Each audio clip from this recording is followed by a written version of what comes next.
Hello friends, आज हम group से रिलेटेड कुछ क्वेश्चंस को देखेंगे। तो हमारा पहला क्वेश्चन है,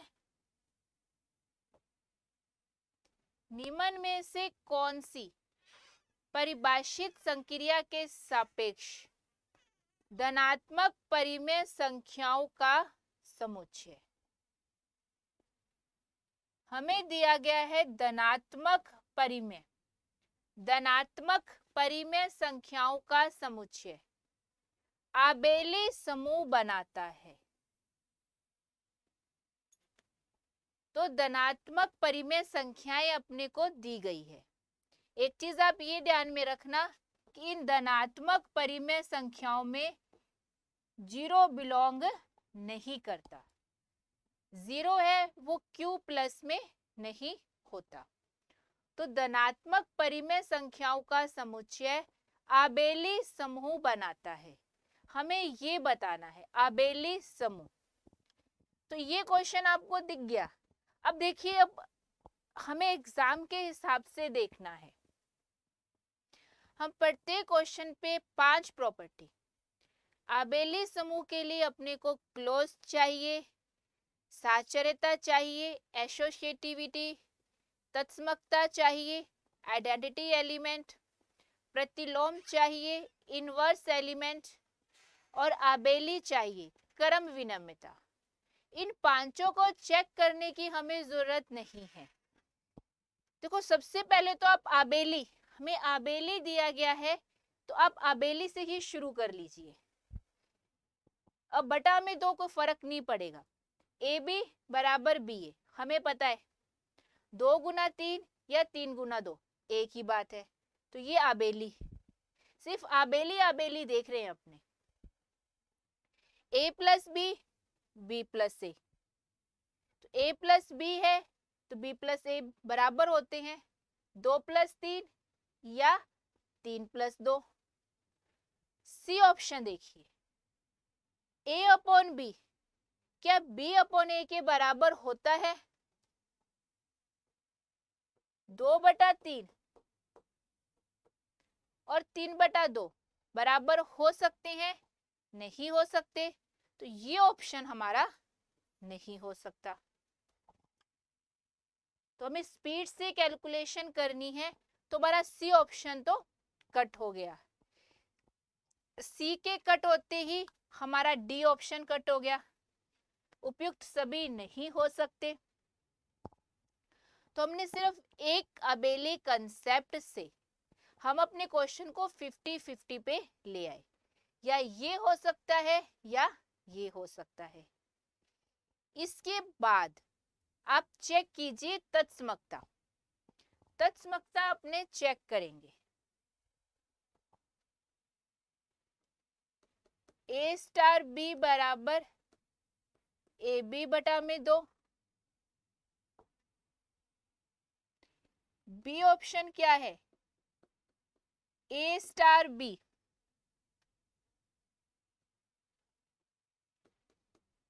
ए प्लस बी बटा 2, ए बी बटा 2 ए प्लस बी बटा 2। तत्समकता अपने चेक कर लेते हैं। आइडेंटिटी एलिमेंट, तो आइडेंटिटी एलिमेंट अपने चेक करेंगे। ए स्टार ई बराबर में ए, तो ए ई बटा में 2 बराबर में ए से ए ई बराबर में 2, जो किसको बिलोंग करता है? क्यू प्लस को, जो हमें सेट गिवन है। इसका मतलब इस संक्रिया के लिए तत्समक क्या है? 2, जो विद्यमान है। अब उस संक्रिया के लिए तत्समकता चेक कर लेते हैं। आइडेंटिटी एलिमेंट,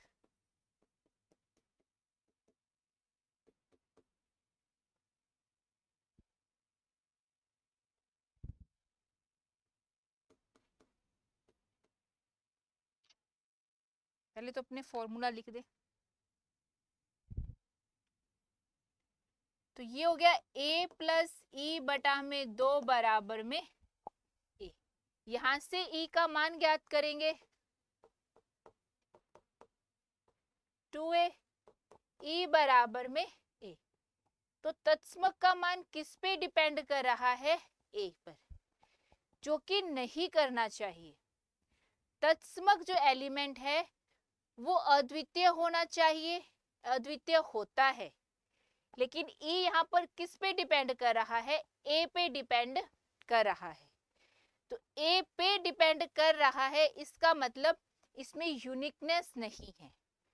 तो इस संक्रिया के लिए आइडेंटिटी एलिमेंट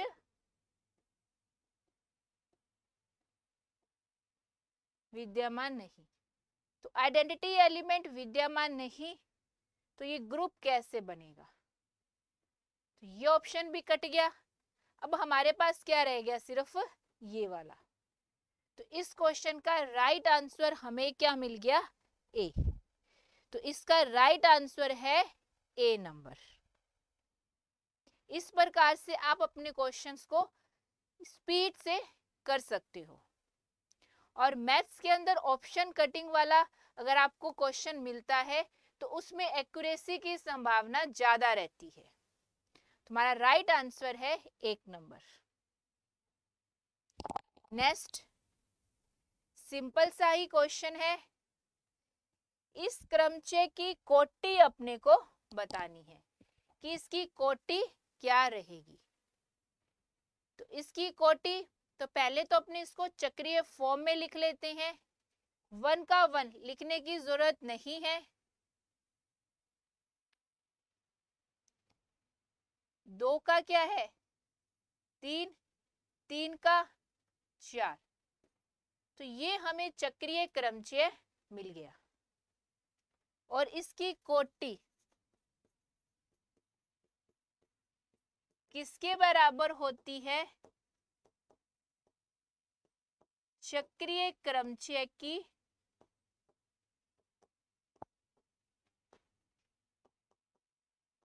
लंबाई के बराबर। इसकी कोटि किसके बराबर है? चक्रीय क्रमचय की लंबाई के। और लंबाई किसके बराबर होती है?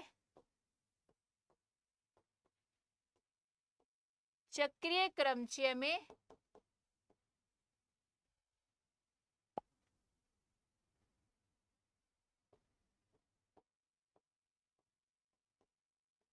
अवयवों की संख्या। तो अवयव कितने हैं इसके अंदर? 3। तो इस क्रमचय की कोटि कितनी आ गई अपने पास? 3।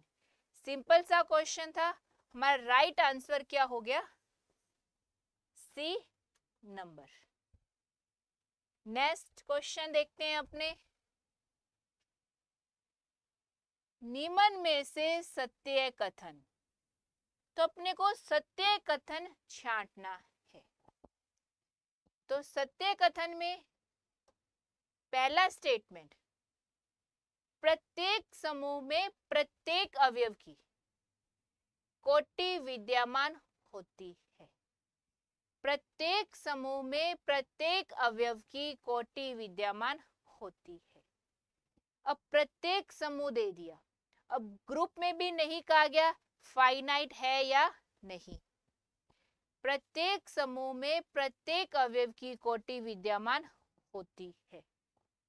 कैसा पॉसिबल है? क्या प्रत्येक समूह में?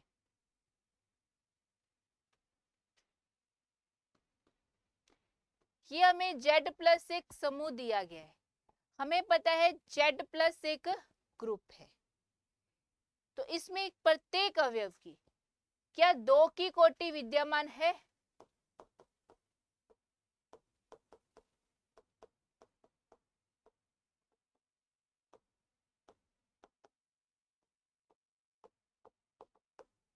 क्या Z+ में 2 की कोटि विद्यमान है? है या नहीं? नहीं है। तो जो हमारा पहला स्टेटमेंट है कि प्रत्येक समूह में प्रत्येक अवयव की कोटि विद्यमान होती है, ये स्टेटमेंट गलत है। प्रत्येक समूह, अब कोई भी समूह ले लिया, हम कोई भी आप समूह लीजिए, उसमें देखिए क्या प्रत्येक अवयव की कोटि विद्यमान है? मैंने आपको एग्जाम्पल दे दिया Z प्लस का। अब Z प्लस में क्या 2 की कोटि विद्यमान है? Z प्लस एक ग्रुप है, अपने को पता है। जो Z प्लस है पूर्णांकों का समुच्चय है, वो ग्रुप है। इसमें क्या 2 की कोटि विद्यमान है? नहीं है। 3, 4, 5, 6, 7 किसी अवयव की कोटि विद्यमान नहीं है। तो प्रत्येक अवयव नहीं विद्यमान। तो पहला जो हमारा स्टेटमेंट है वो गलत है। फर्स्ट नंबर स्टेटमेंट हमारा गलत है। नेक्स्ट, सेकंड नंबर, S2 प्रथम अनआबेली समूह है। S2 का अगर अपने ऑर्डर ज्ञात करें, order of S2, order of Sn, order of Sn कितना होता है? n factorial. तो ऑर्डर ऑफ S2 कितना हो गया? 2 फैक्टोरियल, यानी कि 2। तो ऑर्डर ऑफ Sn कितना हो गया? n factorial. Order of S2 यानी 2 फैक्टोरियल 2। तो S2 प्रथम अनआबेली समूह है। परंतु अपने जानते हैं कि 6 से कम कोटि का जो भी समूह होता है वो आबेली समूह होता है।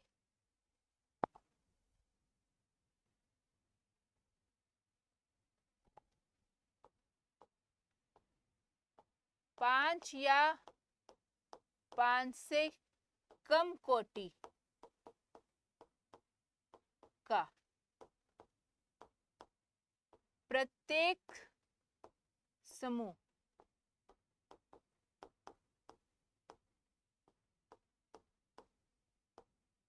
आबेली समूह होता है।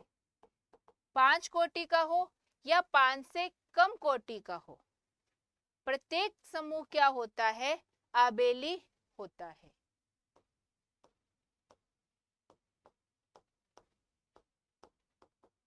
प्रथम अनआबेली समूह की कोटि कितनी होगी? 6। तो 6 कोटि का जो समूह है प्रथम अनाबेली, यानी 5 या 5 से कम कोटि का जो समूह बनेगा वो डेफिनेटली आबेली होगा। तो पहला अनआबेली समूह की कोटि कितनी होती है? 6। तो S2 की कोटि 2 है, 2 कोटि है, तो S2 एक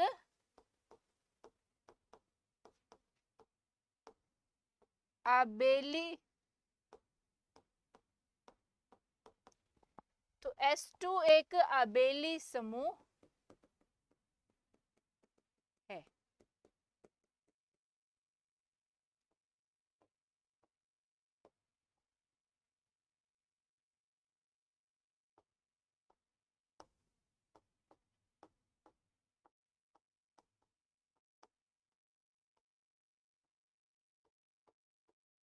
प्रथम अनआबेली समूह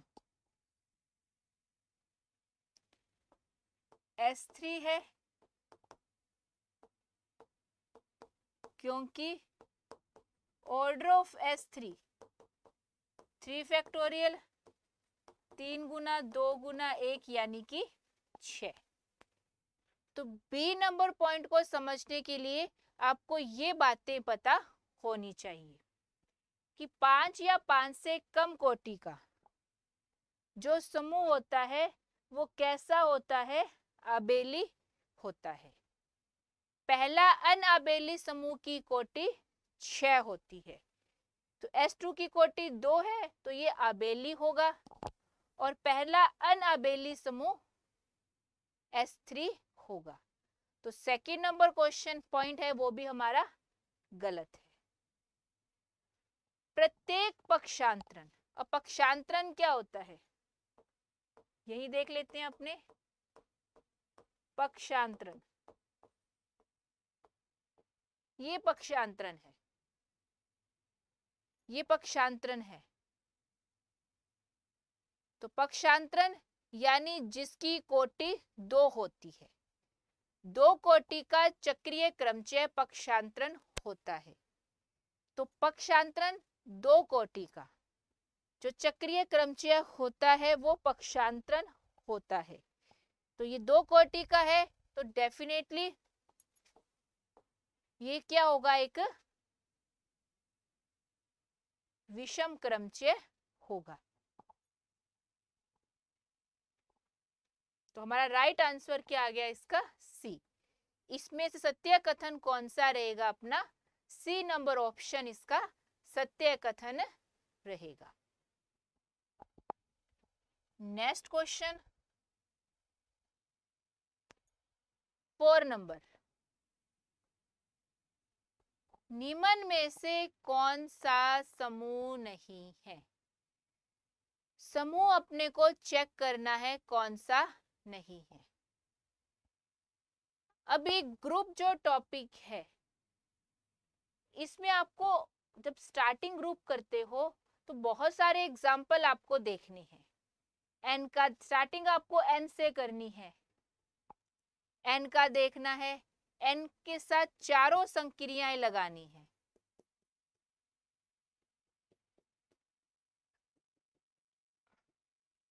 फिर उसके बाद डब्ल्यू पे आना है, फिर यही चीज जेड के लिए देखनी है, क्यू के लिए देखनी है। ये सब आपको प्रैक्टिस करनी है। आर के लिए, आर जीरो के लिए, आर प्लस के लिए, आर माइनस, और फिर इनके साथ चारों संक्रियाएं लेनी है, प्लस माइनस इनटू। अगर आपने इतना वर्क कर लिया तो आपका जो ग्रुप कंसेप्ट है वो अच्छे से क्लियर हो जाएगा। अब मैं अपने क्वेश्चन की तरफ आगे बढ़ती हूं। तो इसका ए ऑप्शन अपने को दिया गया है Q प्लस।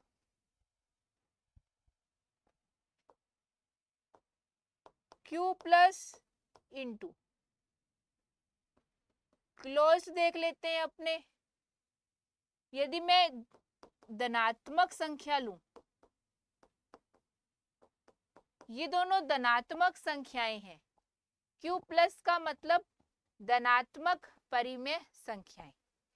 यदि मैं धनात्मक परिमेय संख्याएं लूं और फिर उसका गुना करूं तो हमें क्या मिलेगी, एक धनात्मक परिमेय संख्या ही मिलेगी।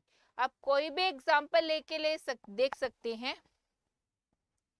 दो धनात्मक संख्या का गुना क्या होता है, एक धनात्मक संख्या ही होती है। नेक्स्ट, एसोसिएटिविटी, इसको चेक करने की जरूरत नहीं है क्योंकि गुना की संक्रिया क्या होती है, एसोसिएटिव होती है। तो यहाँ गुना की संक्रिया दी गई है तो आपको ये पॉइंट चेक करने की जरूरत नहीं है। आइडेंटिटी, गुना के सापेक्ष प्रतिलोम 1 और वो Q प्लस में विद्यमान है। 4 number, inverse A belongs to Q plus, तो 1/AB किसको बिलोंग करेगा, Q प्लस का, क्योंकि गुना के सापेक्ष प्रतिलोम क्या होता है, 1/एलिमेंट, यानी B का 1/B, 4 का 1/4, 2/3 का प्रतिलोम गुना के सापेक्ष 3/2। एक चीज वो ध्यान रखना आप लोग, 0 है वो Q प्लस को बिलोंग नहीं करता। तो चारों प्रॉपर्टी सेटिस्फाई हो रही है, इसका मतलब ये ग्रुप है।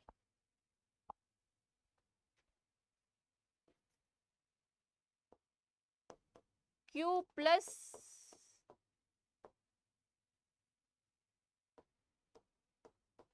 ग्रुप है। नेक्स्ट बी नंबर ऑप्शन,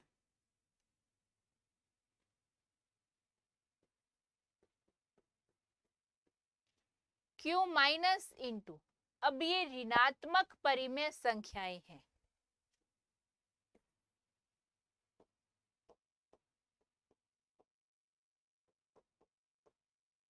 ऋणात्मक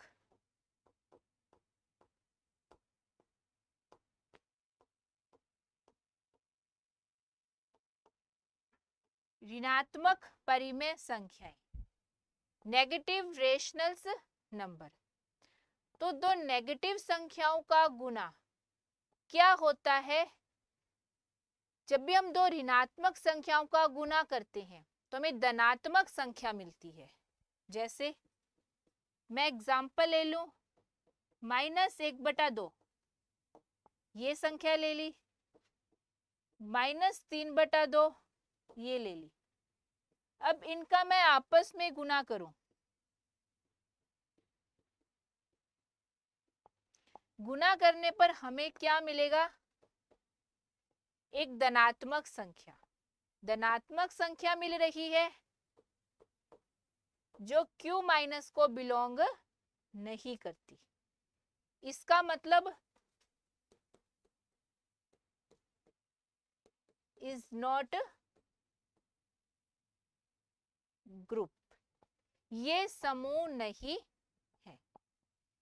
तो Q माइनस इंटू है वो समूह नहीं है। और हमें देखो Q प्लस इंटू तो समूह मिल गया, Q माइनस समूह नहीं है, और हमें समूह नहीं है चाहिए था। तो इसका राइट आंसर क्या आ गया? B number.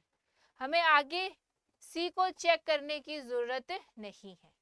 एग्जाम में ऐसे आपको टाइम वेस्ट नहीं करना। और वैसे अब अगर आपको चेक करना है तो आप चेक कर सकते हैं Q0। Q0 का मतलब 0 को छोड़कर बाकी सारी परिमेय संख्याएं, 0 नहीं होगा। Q0 का मीन है Q में से 0 को माइनस कर दो। तो ये समूह बनाता है, इसको आप चेक करके जरूर देख लेना। अब देखिए ये चीज आपको वर्क करना है। कितने सारे क्वेश्चन मिल गए आपको, प्लस माइनस इंटू और भाग, इन चारों संक्रियाओं पर चेक करना है कौन सा ग्रुप है और कौन सा ग्रुप नहीं है। तो इस क्वेश्चन का हमें आंसर मिल गया B. Next 5th number question आप देखिए, G बराबर 1 2 3 4 इंटू 5 की हमें संक्रिया दी गई है। इसमें कोटि बतानी है। तो कोटि किसकी बतानी है? 2 की। तो 2 की कोटि,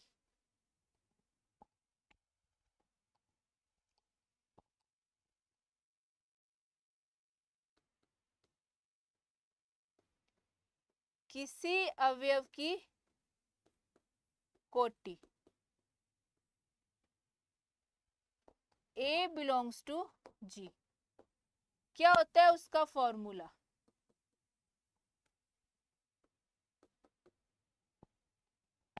A की पावर n बराबर E, एन ए बराबर E। ये किसके लिए है?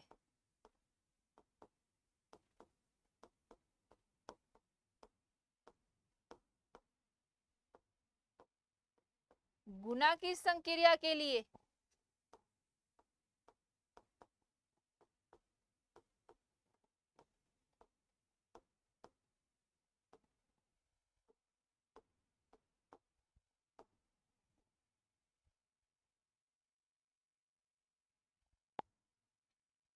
ये गुना की संक्रिया के लिए और वो प्लस की संक्रिया के लिए।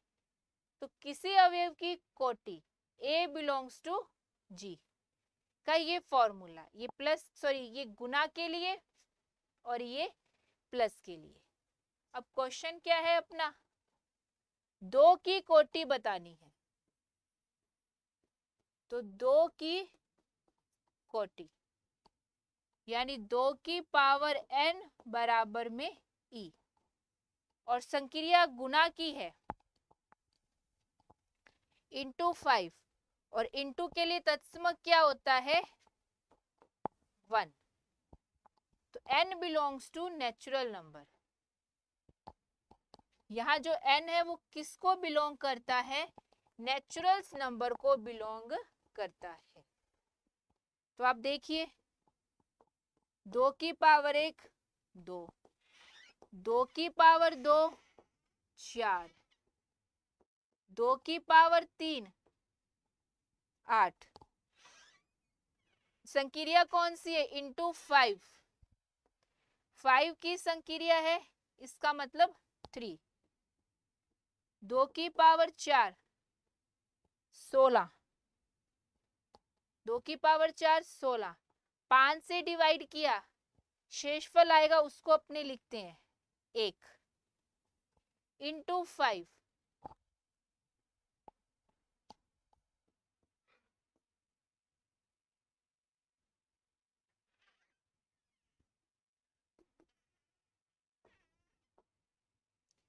इस संक्रिया का अपने मतलब देख लेते हैं इंटू 5 का।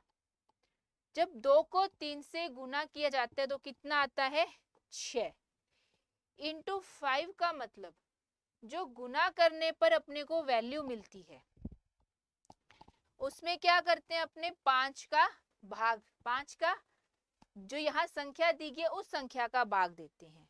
तो यहाँ किसका भाग देंगे 5 का, 5 का भाग दिया तो शेषफल क्या बचा 1। ये इसका 2 इंटू 5 3 का मान कितना आ गया 1।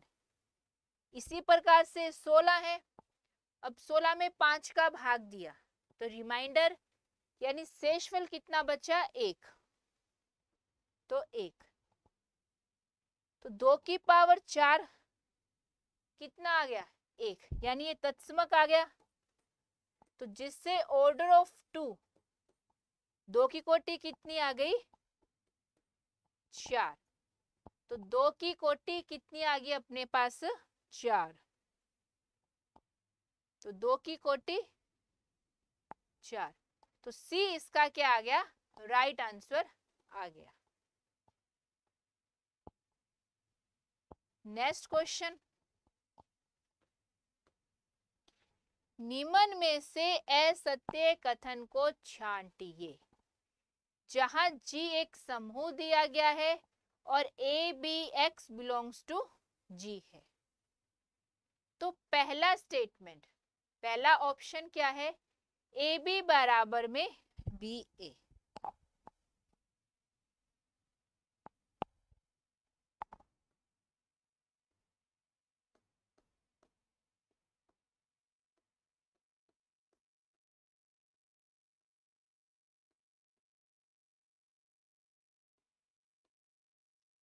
किसी भी समूह के लिए ऑर्डर ऑफ ए बी बराबर ऑर्डर ऑफ बी ए होता है, यानी ए बी की कोटि बी ए की कोटि के बराबर होती है। ए बी की कोटि बी ए की कोटि के बराबर होती है। उस समूह का आबेली होना जरूरी नहीं है, अनआबेली समूह के लिए भी हो सकती है, यह आपको ध्यान में रखना है। आबेली समूह के लिए भी हो सकती है, होती है सॉरी, और अनाबेली समूह के लिए, किसी भी समूह के लिए आबेली भी हो सकता है और अनाबेली। ऑर्डर ऑफ ए बी बराबर में ऑर्डर ऑफ बी ए, यानी ए बी की कोटि बी ए की कोटि के हमेशा बराबर ही होगी, चाहे हमारे पास कैसा मर्जी समूह है। चाहे आबेली समूह है चाहे अनाबेली समूह है।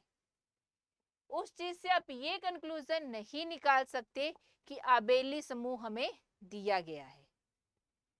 तो चाहे कोई मर्जी समूह है, कोई भी समूह है, चाहे आबेली समूह है चाहे अनाबेली समूह है, हमेशा क्या रहेगा, ऑर्डर ऑफ ए बी बराबर में order of B A.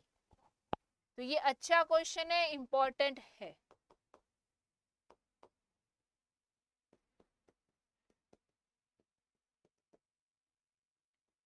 Order of A B बराबर ऑर्डर ऑफ बी ए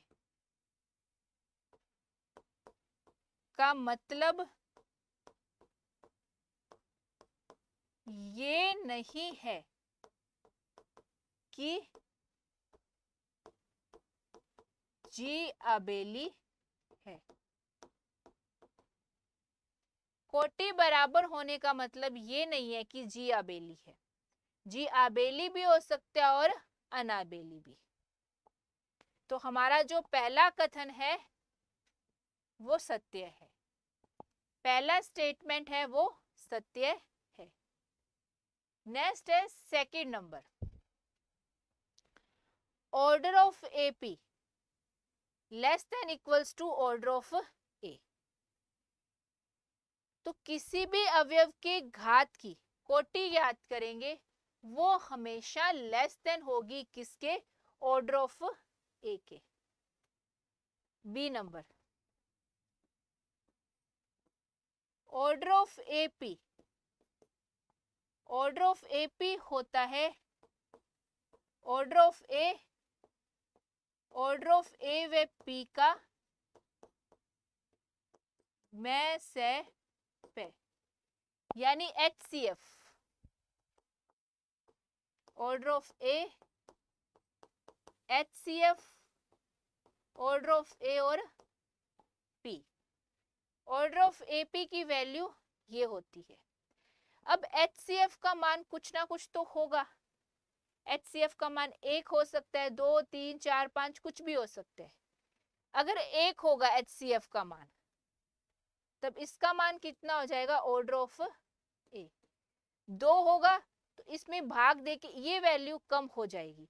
जैसे इसका मान बढ़ता जाएगा इसकी ओवरऑल वैल्यू कम होती जाएगी, यानी ये लेस देन इक्वल्स टू रहेगा। इसको अपने क्या लिख सकते हैं,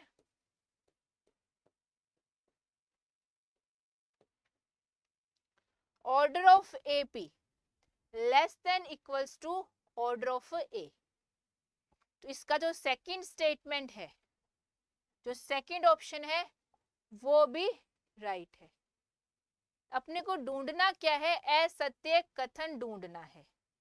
ए सही कथन है, बी सही कथन है। Third number C, order of A बराबर order of x a x inverse, ये अपने को बताना है। तो order of A, order of x a x inverse, जब हम ग्रुप की कोटि करते हैं तब हम ये स्टेटमेंट देखते हैं और यहां से क्वेश्चन भी आता है।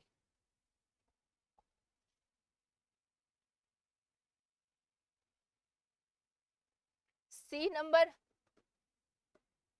ऑर्डर ऑफ ए बराबर order of x a x inverse, कि ए की कोटि किसके बराबर होती है, एक्स ए एक्स इनवर्स की कोटि के बराबर होती है। जैसे में क्वेश्चन दिया जाए,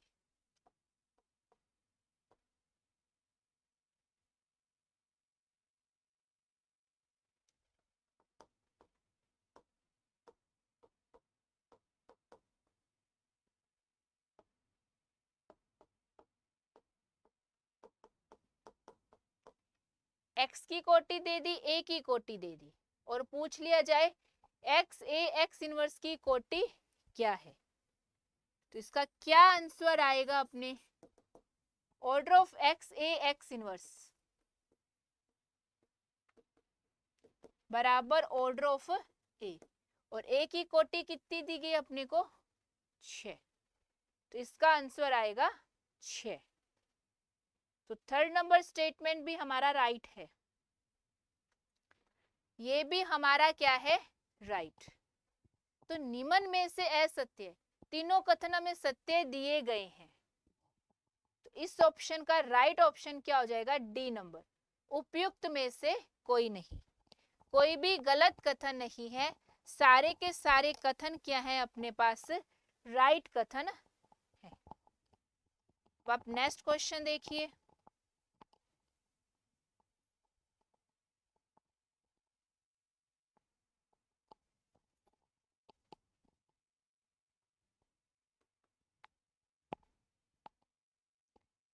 S3 बराबर एलिमेंट्स दिए गए हैं कि कोटि बतानी है।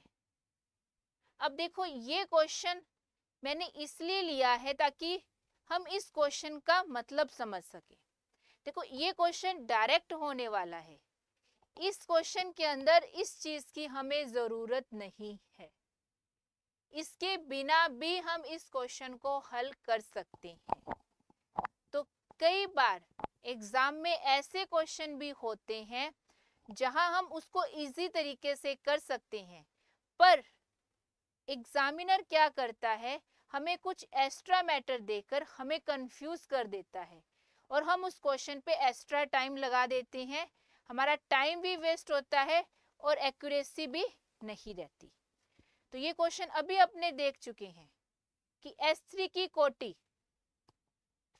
Order of S3 direct 3 factorial, 3 गुना 2 गुना 1 यानी कि 6। S3 की कोटि ऑर्डर ऑफ S3 यानी 3 फैक्टोरियल, इसकी हमें जरूरत नहीं है। अब एग्जामिनर ने ये दे दिया तो ये लगाने की जरूरत नहीं है। कोटि का मतलब क्या होता है, उस समूह में अवयव कितने हैं, तो यहाँ अवयव देखिए 1 2 3 4 5 6। तो S3 की कोटि कितनी आ गई अपने पास, 6।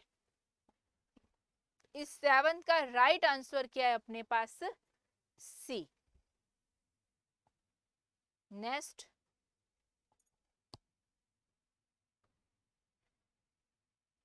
निम्न में से सत्य कथन कौन सा है, इनमें से अपने को राइट ढूंढना है, कौन सा है।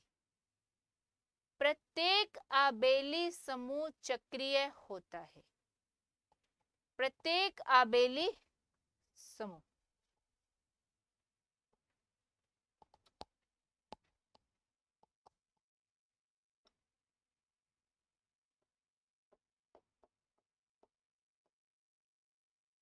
R0 इंटू कैसा समूह है, आबेली है।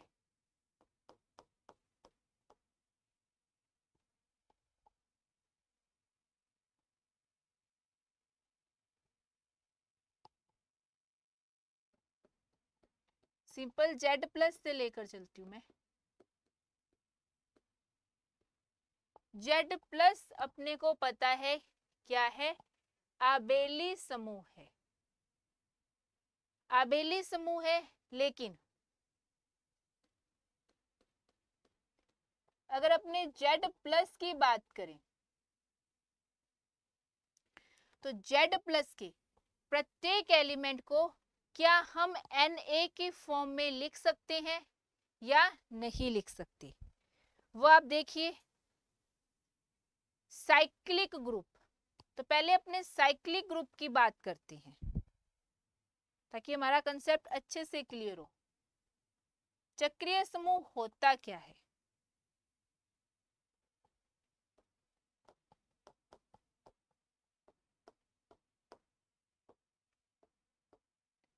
चक्रीय समूह ऐसा समूह जिसमें हम प्रत्येक एलिमेंट को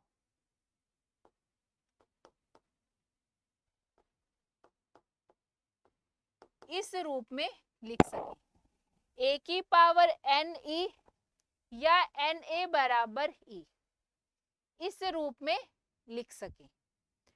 A की पावर n किसके लिए आता है, गुना की संक्रिया के लिए। और Na किसके लिए आता है? योग की संक्रिया के लिए। तो ये चक्रीय समूह की डेफिनेशन।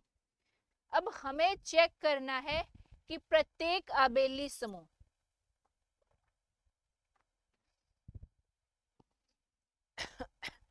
तो हमें आबेली समूह देखना है। तो हम एक आबेली समूह लेकर चलते हैं और देखते हैं कि क्या हम उसे इस रूप में लिख सकते हैं या नहीं। a की पावर n e रूप में या na बराबर e रूप में लिखा जा सकता है या नहीं, जहां n क्या है? नेचुरल्स नंबर है। तो आप लीजिए अपना समूह r प्लस क्या है?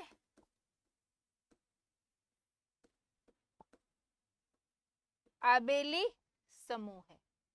तो क्या मैं इस R के सारे एलिमेंट को x belongs to R, x बराबर Na इस रूप में लिख सकती हूं? क्योंकि प्लस की संक्रिया है, प्लस की संक्रिया के लिए Na रूप बनता है। तो क्या सारे एलिमेंट्स के लिए x बिलोंग्स टू R को क्या मैं Na रूप में लिख सकती हूं? नहीं लिखा जा सकता। आप R रियल नंबर्स हैं, तो रियल नंबर के अंदर रेशनल इरेशनल दोनों आते हैं। तो क्या हम उसे Na फॉर्म में लिख सकते हैं, जहां A भी किसको बिलोंग करना चाहिए? R को। तो प्रत्येक एलिमेंट को Na रूप में नहीं लिखा जा सकता। तो इसका मतलब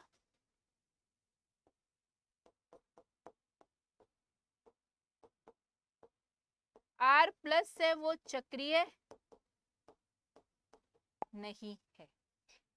R प्लस चक्रीय नहीं है। तो हमारा जो फर्स्ट स्टेटमेंट है कि प्रत्येक आबेली समूह चक्रीय होता है, ये गलत है। ये असत्य कथन है। इसका अगर हम उल्टा करें, प्रत्येक साइक्लिक ग्रुप आबेली होता है, ये सही है स्टेटमेंट।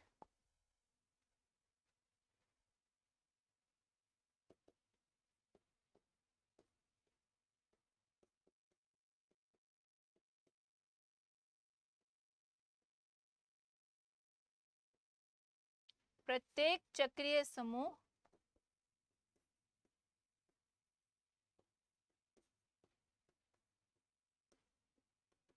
प्रत्येक चक्रीय समूह आबेली होता है। नेक्स्ट, परिमित चक्रीय समूह जो फाइनाइट साइक्लिक ग्रुप है, उसके केवल और केवल दो ही जनक होते हैं। अब देखिए, ये स्टेटमेंट सबने पढ़ा होता है कि चक्रीय समूह के केवल और केवल दो जनक होते हैं, और वो चक्रीय समूह होता है अपरिमित, इनफाइनाइट।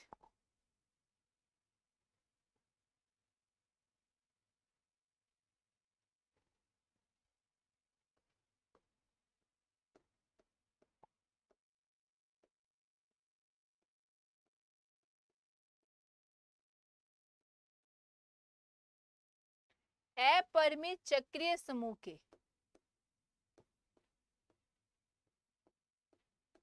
केवल और केवल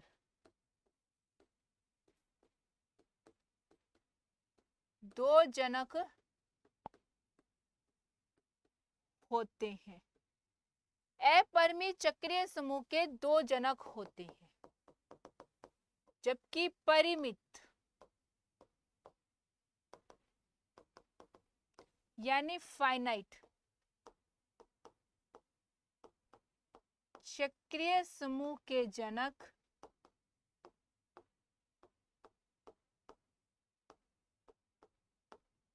समूह पर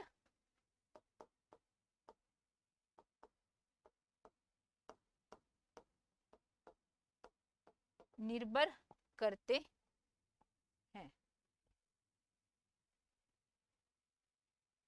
तो परिमित चक्रीय समूह के केवल और केवल 2 जनक होते हैं, ये गलत है।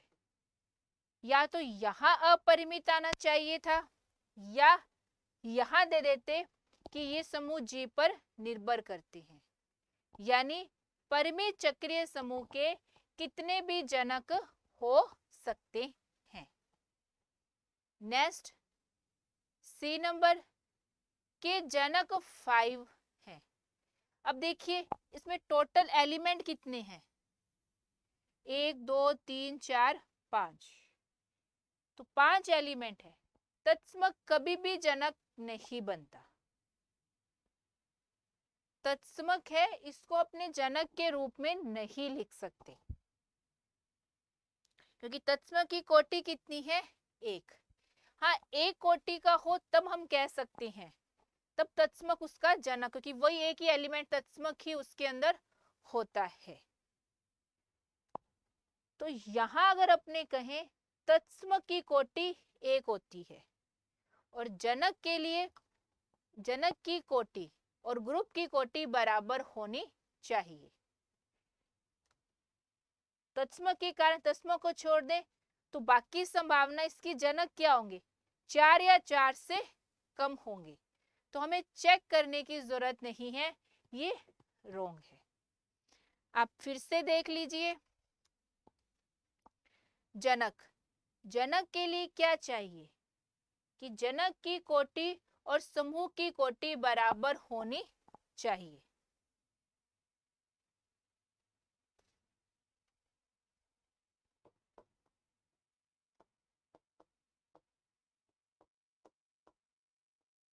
चक्रीय समूह की कोटि बराबर जनक की कोटि, एक चीज ये। सेकंड,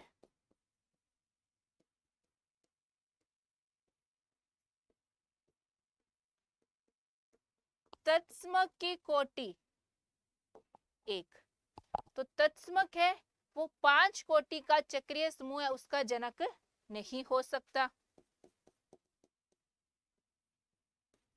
तत्समक a की पावर 5 बराबर e,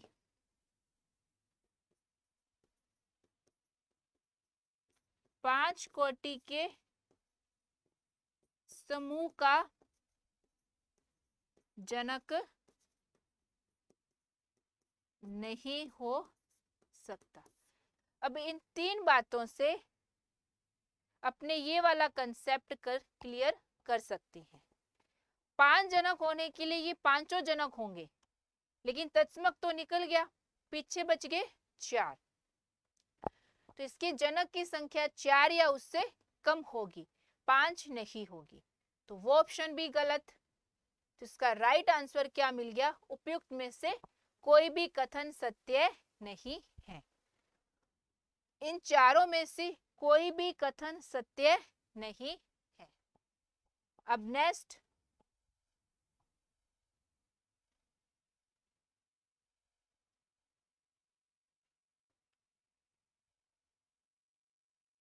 यदि 2H प्लस ए को बिलोंग करता है और 2H प्लस बी को बिलोंग नहीं करता, तो सत्य कथन अपने को देखना है। तो इसके लिए अपने को एक बात ध्यान में रखनी है,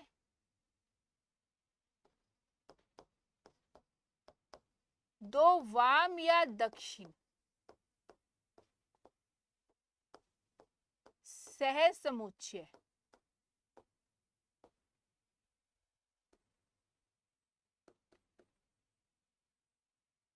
लेफ्ट या राइट को सेट, दो वाम या दक्षिण सह समुच्चय या तो बराबर होंगे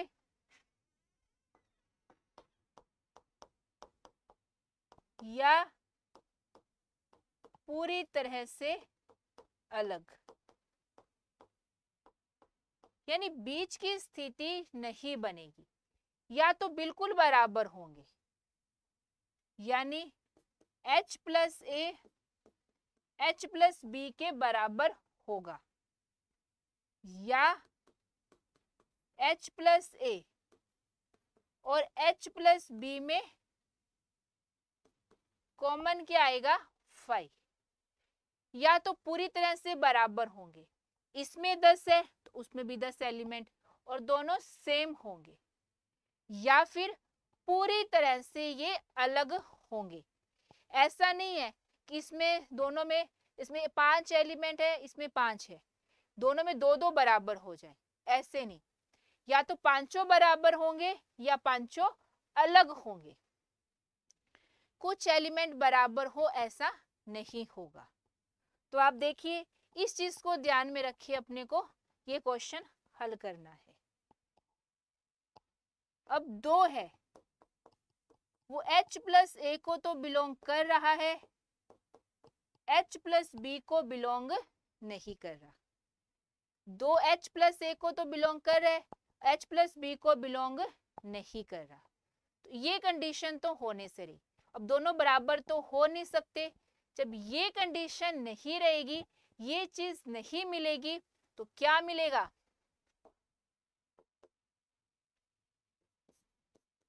H प्लस ए का इंटरसेक्शन H प्लस बी बराबर में 5। आप फिर से देख लीजिए, अच्छा क्वेश्चन है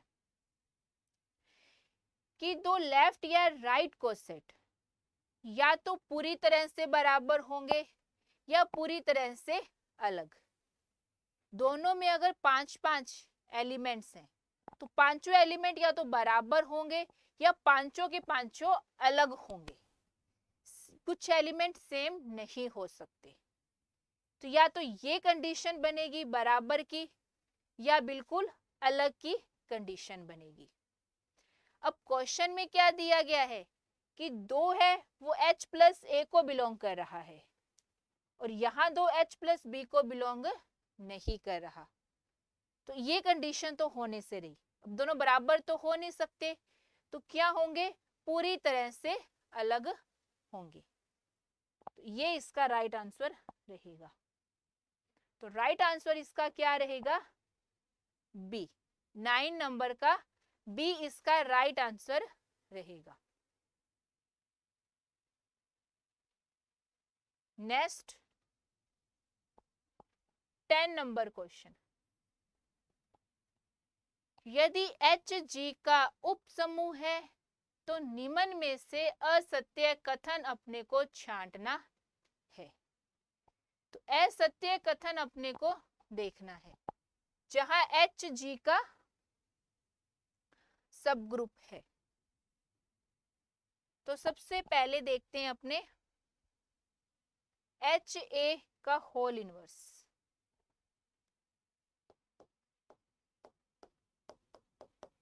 पहला ऑप्शन है Ha का होल इनवर्स। जब इसको ओपन करते हैं तो A इनवर्स H आता है एज ए फॉर्मूला, चाहे आप डेफिनेशन के रूप में देख लीजिए कि जब Hg का सब ग्रुप होता है तो ये कंडीशन हमारी आती है। नेक्स्ट B, Ha बराबर में Hb हो, तब क्या होता है,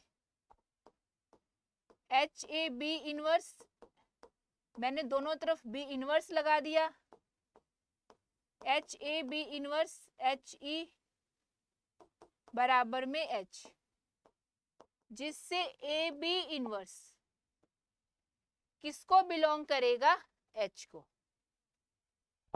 B नंबर में HA बराबर HB है और C नंबर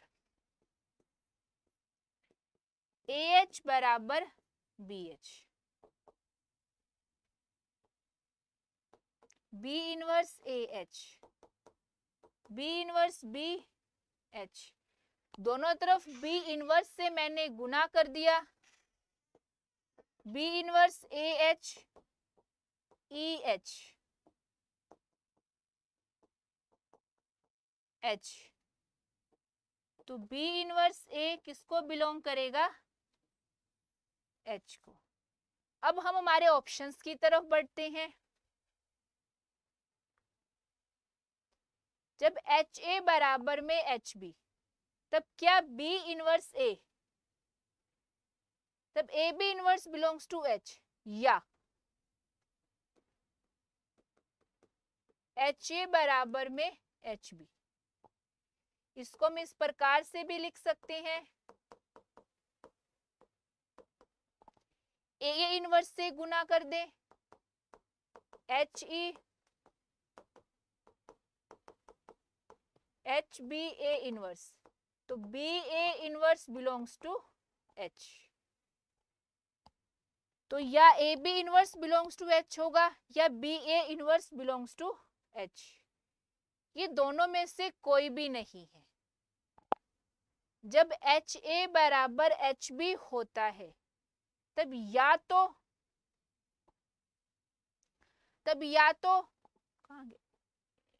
या तो ये होगा b inverse a B inverse belongs to H, या b a inverse belongs to H, दोनों में से कोई एक होगा। यह दोनों ही नहीं है तो ये कथन क्या हो गया, असत्य है। अब सी को भी चेक कर लेते हैं।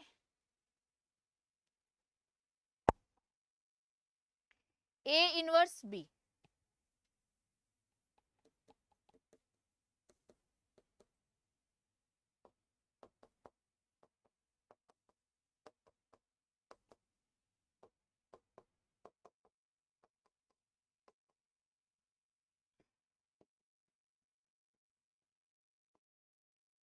तो ए इनवर्स बी किसको बिलोंग करेगा, एच को। तो सी भी राइट है, ए भी राइट है, तो रॉन्ग क्या हो गया, बी। तो इस क्वेश्चन का राइट आंसर अपने को क्या मिल गया, बी नंबर इस क्वेश्चन का राइट आंसर है, जो कि असत्य ढूंढना था और यही असत्य है। तो इस प्रकार अपनों ने आज ग्रुप से संबंधित कुछ क्वेश्चंस देखे हैं। आज की क्लास में इतना ही। धन्यवाद।